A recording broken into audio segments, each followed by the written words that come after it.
Jack ने इस रास्ते से 100 बार यात्रा की थी, लेकिन आज रात सड़क बहुत लंबी थी।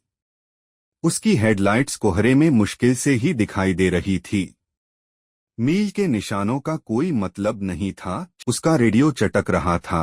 एक अस्पष्ट आवाज फुसफुसा रही थी, तुम पहले से ही यहाँ हो। इंजन खांसने लगा। उसका ट्रक रुक गया। आगे एक साइन टिमटिमा रहा था, जिस पर लिखा था, यहाँ रुकें। यह किसी होटल का नाम नहीं, बस एक मांग थी। उसके पास कोई विकल्प नहीं था। पार्किंग खाली थी, लेकिन कांच के दरवाजे उसके छूने से पहले ही खुल गए। लॉबी में पुराने मांस की गंध आ रही थी। बिना पलकों वाला एक क्लर्क डेस्क के पीछे मुस्कुराया।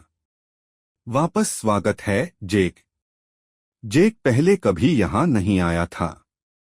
दालान लंबा फैला हुआ था, दीवारों पर कुछ काला दाग था। हर दरवाजे के अंदर खरोंचें थीं।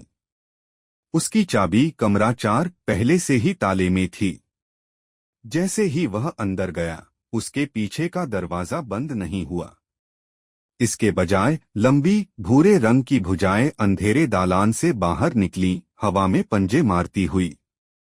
फिर फुसफुसाहट आई, तेज नहीं। बिस्तर पर पहले से ही लोग बैठे थे। कुछ सिकुड़ा हुआ, तड़पता हुआ, मानव जैसा लेकिन गलत सा, चादर के नीचे पड़ा था। जेक ने एक कदम पीछे लिया, और उस चीज ने अपना सिर घुमाया। उसने उसका चेहरा देखा। उसकी आवाज में चीखी। जैक भागा, दरवाजा बंद करके अपने ट्रक की ओर भागा, लेकिन पार्किंग स्थल गायब हो चुका था। बस काली सड़क हमेशा के लिए फैली हुई। उसका ट्रक किनारे पर खड़ा था। फुटपाथ ने उसे आधा निगल लिया था। कुछ गीला और भारी डामर के नीचे खिसक गया। वह वापस भागने के लिए मुड़ा, लेकिन होटल गायब हो चुका था।